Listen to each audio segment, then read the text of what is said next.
Biscuit Shitter is off to a strong start, charging up ahead of the pack, but Bare Bottom Hipster is following up from behind. Eastwick Shitbitch is not performing as expected, following up just behind Chadwick Pennytits in second place. Wizards don't want you to know about this list. You see, Wizards are sneaky. In order to hide the shadow cabal of SJW High Priests and the fact that the game is dying, Wizards of the Coast don't publish all the 5.0 lists that show up on MTG. Instead, they handpick a select few to meet their liberal diversity agenda. Or at least that's what some really angry man on YouTube told me. Hi, I'm Vince, the Magic the Gathering content creating equivalent, dressing up in a leather horse outfit in order to feel free and fulfilled in my sex life. Kind of go with it at the time, but much later when you get home smelling of sweat, leather and hay, your family disown you and you die alone. I didn't quite manage to 5-0 with modern horses. I got very close there, as you'll see, but yeah, it was intentional, of course. Yeah, it's intentional. I intentionally avoided it so that the cat or the horse, for this circumstance, wouldn't be out of the bag. I guess that'd be a rather large bag. As they say, friendship is magic, and sometimes you just have to take a tribe that isn't getting enough love and might have had some new cards put into the latest set that might drive some actual views through the algorithm and people searching for stuff. Welcome to Modern Horse Tribal, brought to you in part by many begging Redditors. Well, mainly at the time when the cards were spoiled, they were asking Saffron Olive to do it, but I'm what you've got. And when life gives you lemons, well, sometimes you have to shut the fuck up and get ready for some Horse Tribal. I really want to have like a 5-colour horses deck, so I can have horses of differing colours, which means I can then make a joke later on in the video saying, well, that's a horse of a different colour, when I draw one of those horses of different colours. For that reason, the deck began life as a port of the Modern Humans deck using the same mana base to play a load of cards with far less synergy. I soon realised that I actually wanted to be able to cast actual removal spells and interact with my opponents because, well, they haven't created a variant of Ravenous Chupacabra yet in the Horse tribe, mainly because they're racist towards horses. So let's take a look at the second, more powerful version of the deck. Honestly, this might be the best deck I've brewed on this channel. It is so powerful, but don't take my word for it, wait until you see the gameplay. And in no way am I hyping this up because I might have bought out the UK supply of Crested Sun Mares as a speculation. I wouldn't do that to you. No. The deck is called Hate Mares, which is in no way a joke stolen from a Reddit comment from the White Horse spoiler about 1 month ago. No, I wouldn't do that either.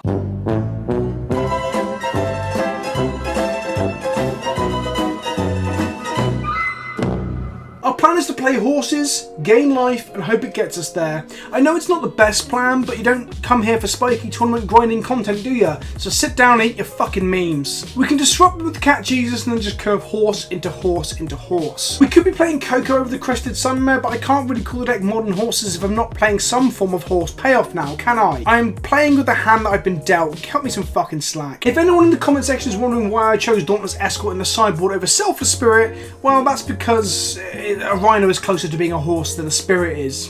Duh! So the deck has 4 nobles and 24 lands in order to be able to resolve these Crested Sun Beasts in good time, and 4 Horizon Canopies to help alleviate flood once we have deployed a board. We are looking to make use of the life gain from Diamond Mare, Oriok Champion and Shield Mare to give us game against aggro, allowing us to set up a board presence and stampede our way to victory through some chunky pony boys and girls. In order to get the signature thickness often found in a Brony convention, we have everyone's favourite and go-to tribal enablers in Adaptive Automaton and Metallic Mimic. I mean, the deck will cost you over $1,000 to build and paper because nobles, caverns and canopies demand such a high price, so it has to be good, right? It has to be. There are probably better mid-range shells or even Soul Sister style decks that could utilise Diamond Mare and Sun Mare, but I said I'd do Horse Tribal, so Horse Tribal I will do. I am a man of my word, and this week's word is clop.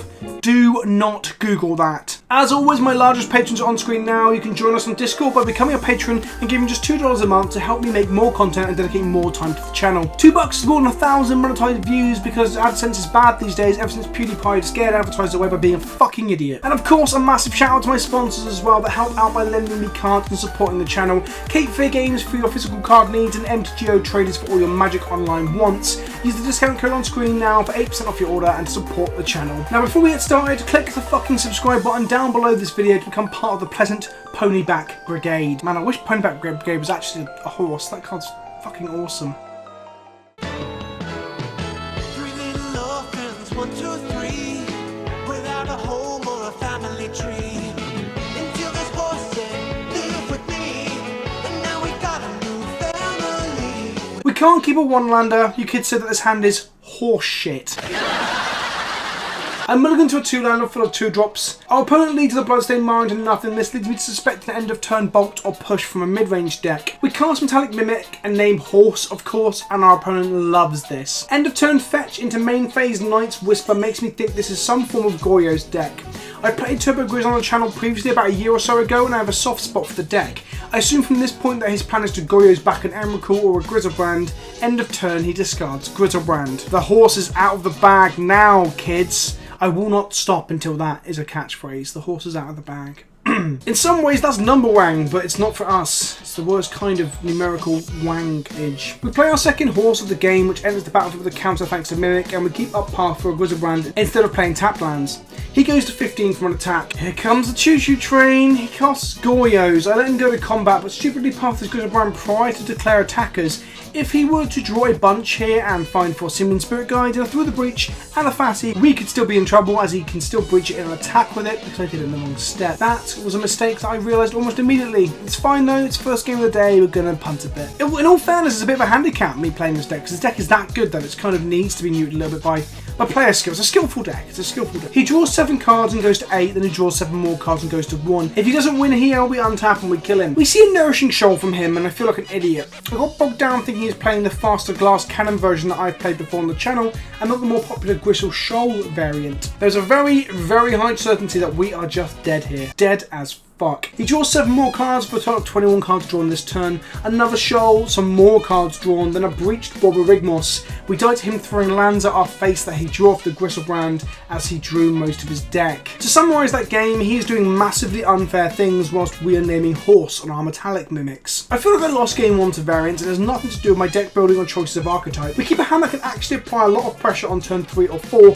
and also to swap his early game fetch lands to allow us to get there. Mirror Entity is probably one of the best horses ever printed in Magic. Also happens to be one of the best turtles, insects and llamas. Our noble gets the axe and he discards a Russellbrand. Fucking great. We play an Arbiter, he plays a Scryland and he doesn't do a whole lot else. We draw and play a Cavern, I deploy a Mimic naming Horse and I bluff a Path. Cat Jesus starts laying down the beats. He plays a fetch land, which feels great that Arbiter is doing God's work here and giving us time to get into the red zone. We draw another land, allowing us to bluff a Path. We take him to 14 and deploy the Mirror Entity. Which, do you know that Mirror Entity is actually one of the greatest jackals ever printed in Magic? Whilst Entity is on the stack, he pays for Arbiter and fetches a Crypt. He plays a land and passes back. We attack for lethal thanks to Mirror Entity activation, forcing him to shoal to stay in the game. He untaps, takes a draw and concedes. Nay, nay, bay, bay. Inking through, we have a shed load of sideboard tech, including Athalia, the horse handler in this strange metaphor, and Scavenging Ooze, who I guess looks a little bit like an infected horse penis, hypothetically. If you were to look it up, please do not Google that. Land go, this is some tense Magic. On turn 2, our opponent faithlessly loots and bins a Grizzlebrand and a land. Ultimately, I want to stick Thalia in for him to miss a land drop. Then we untap, draw Ghost Quarter, play Cat and Ghost Quarter him after drawing the quarter. That is the ideal scenario. We start by drawing Ghost Quarter. Hot damn, better lucky than good. We play Thalia, but he makes a land drop, but no Goryos. This might be because he wants to kill Thalia prior to attempting to go off, as she makes Goryos into Shoal, draw cards and breach almost impossible this early in the game. I get in for 2 and then play the Cat Jesus. I can't just strip mine here as he isn't tapped out. Then end of turn, the Goryos. Oh shit. This is a solid play as it means he can untap and have mana to try and go off to Athalia. There's a moment here where Ghost Quartering him might have been very much the correct line as pointed out by our opponent in the chat. However, I missed this entirely at the time, perhaps salty and bitter that our draws seem to be lining up as best as it could, but he also has exactly what he needs to play through those solid draws. He untaps a Grizzlebrand that will stick it out until next end step. He attacks for 7 and we take it. He shocks himself and casts Anger of the Gods to kill my board. He draws 21 cards and combo kills me. Shoal, Shoal, draw some more cards. Simian, Ritual, Breach, Borby, dead. You could say that horses were perhaps no match for an unfair deck like this, that I shouldn't have brought a horse to a gunfight. Or you could blame variants and pretend that the deck is good.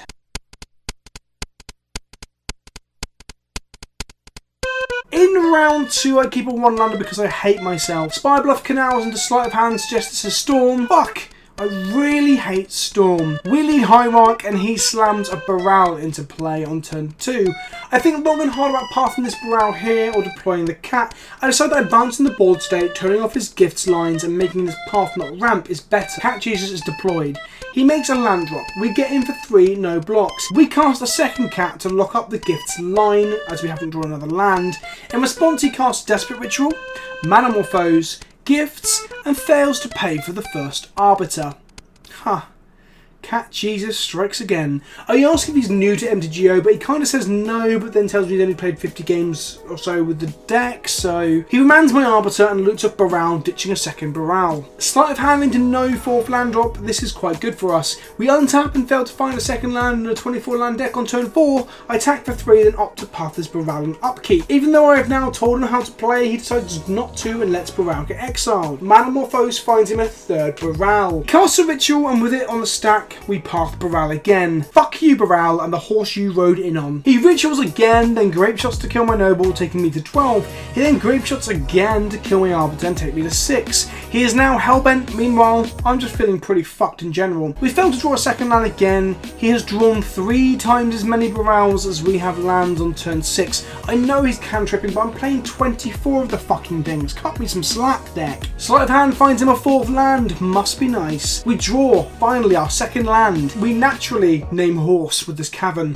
Humans might have been a better name here, but fuck you guys, this is horse tribal. We cast an arbiter. He recognises my name, makes a joke about this not going into a video. Firstly, it seems like he's never seen my videos where things go horribly wrong, and secondly, if he's aware of my content and possibly watches my videos, but doesn't understand or know how an arbiter works, yeah, that's some weird shit. Ladies and gentlemen, Baral number 4. What a fucking load of shit. We cast an arbiter. We draw another land and play an adaptive automaton naming cat because sometimes you gotta do, and swing, taking him to 9. He manamorphoses and successfully pays for arbiter in order to cast a gift ungiven, and then he casts some spells and we die. In game 2 I keep a hand with no horses but lots of game against Storm. We cast a Trawler and he naturally casts a Baral because they always fucking have it. I opt to play an arbiter here and take him off a land and then plan to deploy Auriok Champion in order to help us against an Empty the Warrens line out of the board. I mean, it sure would be immensely frustrating if he were to somehow, off of only 2 lands, make 8 goblins right now before we got to play our champion, right? Wow. So guys, this is turn 3 through a Thalia and after having a land blown up. Repeat after me, kids. Let's keep Stoneforge Mystic banned in modern. We play a champion that's a little bit late to the party, and he plays a blast from the past with a Pymancer's Ascension, the old tech that Storm used to play before Baral existed. We play a horse mimic.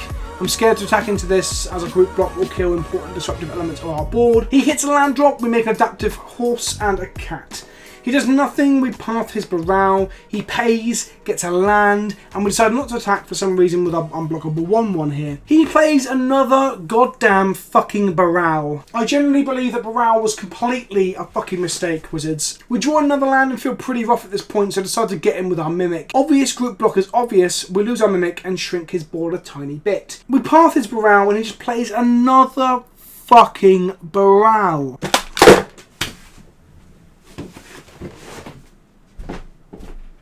Fuck this. Fuck Baral. Fuck!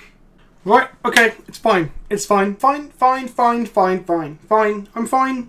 Nothing is wrong, I'm fine. Not salty, not tilted. I'm fine. We draw another non-horse, which is pretty crazy considering how many fucking horses we play. We attack with the adaptive horse and he bolts it in response to the exalted trigger. We draw another Thalia, which is great. It is. That wasn't sarcasm. I'm really happy right now. I could have freely attacked here with our Thalia, but decided to ship it back. I don't know why. I perhaps was tilting. I might have broken my keyboard. There's a bit here that should be on my keyboard.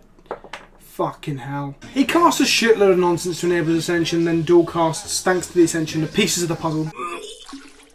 He casts some more nonsense and double abrades us. I have seen enough and I grow tired of Baral. Let's scoop it up, blame variance, and ride on to our next battle atop the steed of jankiness. We took a moral victory, kids. We might not have won the battle, but we will win the war. because I'm sure something will get banned from Storm eventually, and I will revel in that fact. Turn 1 Spire Bluffs almost makes me rage so hard that I shit myself. But then it turns out to not be Storm, and just Galvanic Blasts my Dork and leaves me stranded with the 1 land. When will I learn? When will I learn? And then I drew a land, so I'm no punished. Horses for the win. I cast a diamond-coated horsey girl, and it gets bolted. Crumbs. 1 Terrarian later from our opponent, we cast a second diamond mare, keeping up a path here.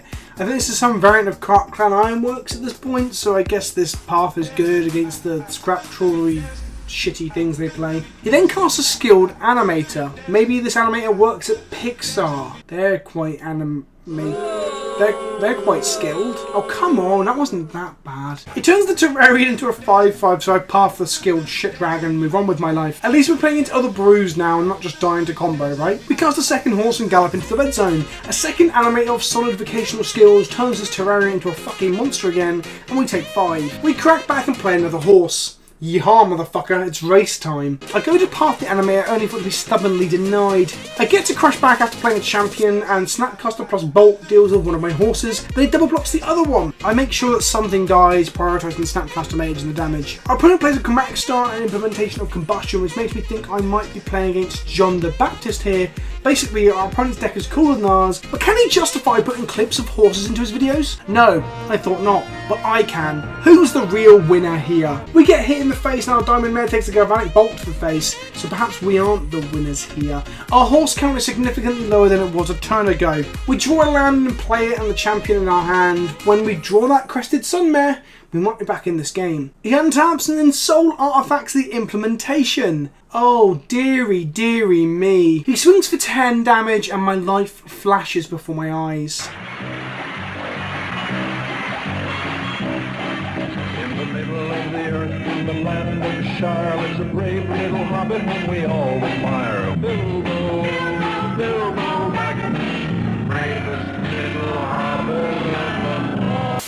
We play a shield mare which looks like it's urgently on its way somewhere and it hasn't got time for this dragon's bullshit in the art. We take 10 like a man on a mission, a horse themed mission. That was a bad joke. Opponent plays a Terrarian and we draw a mimic and play it to be on chump duty. We chump and have to pray we're about to draw a crested sun mare. Nope, that was probably one of the worst possible draws. We animate Mutavault and block. We then draw another land, another bad draw. We lost hit of variance and not the fact that I'm probably playing too many lands and my horses don't do anything. Game 2, we keep a hand with Stony Science, some horses, a Lord, Mirror Entity. This could work. I know that Stony isn't perfect here because he's actually beating down with 5/5s, but it should hopefully slow his mana down and disrupt him enough. He plays a Servo Schematics, then sacks his board to cast a Salvage Titan. Jeez, what I wouldn't do for a Path to Exile right about now. We cast an uncountable horse though, so we got that, I guess. He ensouls the remaining servo left over from the servo schematics, exit the battlefield clause, and we take 11 damage. Yeah. We get into the red zone with an exalted horse. We keep up Blessed Alliance for this turn. Blessed Alliance manages to kill the Titan and we take 5 and 1 from the canopy going to 4. We're now in Galvanic Blast range, also known as pant-shittingly stressful or 5p territory. He makes another servo, I play a champion and play a mirror entity to try and set up a lethal crackback after we chump. He attacks with both 5/5 and the 1/1. We chump block and get killed by a Temur Battle Rage. No, God! No, God, please, no! No! No! No! Fuck. Oh well. Onwards and upwards atop a horse. You're responsible for your own happiness, you know? Good lord, that's depressing. In round 4, our opponent plays a turn 1 forest with no play. Okay, so I immediately consider what this could be. It could be a bad draw from Boggles, Elves, Counter's Company or similar, none of which I think I want to face. I think I only want to play Burn with this deck. In essence, we really don't want to see Elves, as Death and Taxes strategies struggle with go wide creature strategies anyway, without a follow-up being a bunch of weak-ass fucking horses. What I mean by this is that the deck is legit and we are just getting unlucky. It's nothing to do with the card choices. Please don't name Elf, don't name Elf, please. Oh, fucking come on! Well, shit in my shoe, we are fucked. Well, it still could be standard Vizier combo, which isn't much better, but a Cavern usage just as a tribal deck. We untap and we name Cat on Cavern of Souls. This is to conserve information. We don't want him to know we are on horses, otherwise that might inform his play patterns. We can maybe blow him out with a sudden shield mare out of nowhere. We make the Jesus. He makes a Heritage Druid and a Dwynen's Elite, makes 4 mana and casts Collected fucking Company. Talk about a nut draw. But then, as if the heavens themselves opened up and shined a light on our plight, he whiffs. There is a god. Thank you, Chromaticor.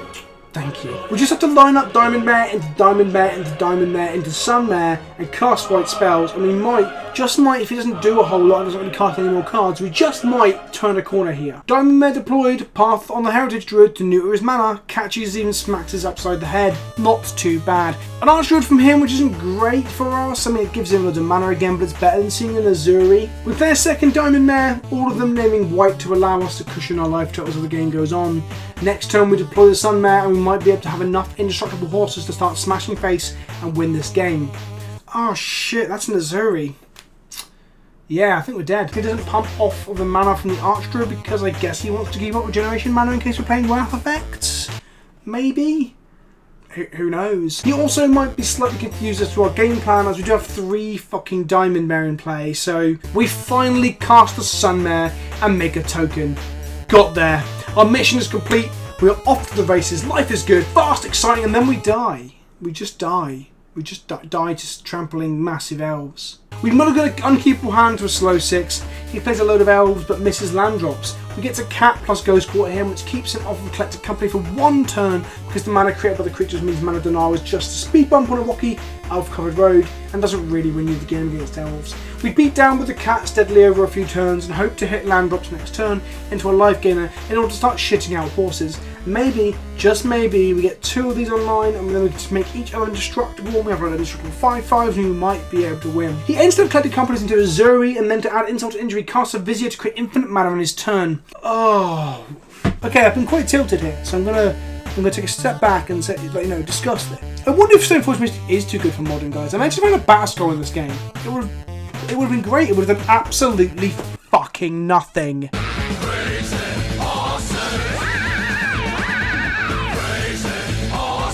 Okay, round 5. Let's get this over with. I'm sure things can't. Oh my god. Our opponent leads on a Goblin Guide. Wait, is this? Wait, this is it. This is it, the sub-best matchup. We have so much main board life gain and creatures that cannot be burned or blocked by red creatures. This is our calling. This is Modern Horse.Deck's existential revelation. We can do this, my children. We can do this. This is what horses were put into Magic to do. To shit on burn. To shit all over burn. Goblin of a Guide reveals a shield mare, which is, I can only imagine, makes Mr. Bernie Pants over there have a mini heart attack. A 2/3 that gains 3 life and gains another 3 life if I bolt it, he thinks to himself. He ponders this for a while, perhaps reading the card a few times, hoping the text will change to be less of a ball buster. In spite of his multiple readings, the card does not change. Once he gets his heart palpitations under control, he passes the turn back to me. I make a land off and pass back. Taylor Swift Spear into Lava Spike hits us for 7 damage this turn. I untap and shock myself to play a champion. We just have to pray he doesn't have a land and 3 damage burn spells when he untaps. Then we can get back into this. So we clench. He swings. We block the 2 points of damage, leaving us dead to double bolt, but he doesn't have it. I play a shield man, gained 4 lives. It's like a soothing ointment, relieving the burning feeling of thrush contracted during a chance drunken encounter with an overly friendly goblin tour guide in Magaluf that 1 year. He plays an Eidolon, we gain a life. Nice. He then casts a Goblin Guide after the Eidolon because our opponent likes the pain. He takes 2, we gain 1. He cracks in, we declare some blocks, take 1 point of damage and kill a guide. A corner has been turned. I think our opponent is desperate. I take 3 to cast the Diamond Mare thanks to Eidolon and Horizon Canopy. I then cast an Arbiter which takes 2 from the Eidolon, but then I gain 2 back thanks to Mare and Champ. He played another Eidolon, the Mad Lad. We gain life. He plays a fetch land he cannot crack through the Arbiter. I play a horse entity taking 4 and then gaining 2 and attack with a 2/2. He decides not to block. He goes to 10. This means 1 attack from a powered up shield mare from activation from the mirror entity next turn means he will be dead to his own Eidolon triggers if he does anything. He spikes our face and takes 4. He is now having what the kids call a bit of a mare. To explain that reference, to have a mare is to have a hard time, stemming from a shortened colloquialism of the word nightmare. The joke here is that a mare is a female horse, so to have a mare would be to have a horse. He almost flunges but reins it back in. Get it? Reins. We draw another Ghost Core off the guide, make some solid blocks. We attack next turn, he concedes. to the mirror horse activation. Yes! We are doing it! Horses are back on track, boys. Game 2, I draw a hand with nothing but colourless lands and this lonely plowshares. We mulligan an unkeepable no-lander full of life-gaining gas. We have to go to 5. Never lucky. That said, our opponent also goes to 5, so perhaps we're mildly lucky. Goblin Guy brings us a present. We get a painful land. Thanks, little buddy. We lead Hierarch, and he makes a second creature, but no second land. We go to 15. We make a Shield Mare, going to 17 because our Rising Canopy hurt us for 1, and we love life. He palms our Shield Mare, and we gain another 3 life for the trigger being targeted and go back to 20. He gets in for 4 and we go to 16. It's turn 3. We have just dropped from starting life total and he has 2 cards in hand. We are in a great position here. We cast a champ and then we play a Diamond Mare. He palms the champ before Diamond Mare resolves. Because of this, I decided to name green with my mare, shock myself and play a noble to net lose 1 life because sending a message is important. A Skullcrack helps him to take us down by 5. We crack our canopy, draw a cat. We play a mare on white, make a cat, then path his Taylor Swift Spear. A Void Up horse gets into the red zone. He then lava spikes us and concedes. Victory. I told you horses were good. If your metagame, if your FNM is full of like 5 burn decks, play horses. Play horses, right? It's a metagame call. Horse and Taxes is a metagame call. We did it, guys. We showed them. Modern Horses is a legitimate deck ready to take down the next GP by storm. Unless there's people playing Storm and then just lose. So when you're piloting this to a top 8 finish at your next Pro Tour, remember me, alright? And give me a name drop. I did say we almost 5-0'd at the beginning of the video. I mean, we almost did. A 1-4 isn't far off, right? It's just 3 wins in it.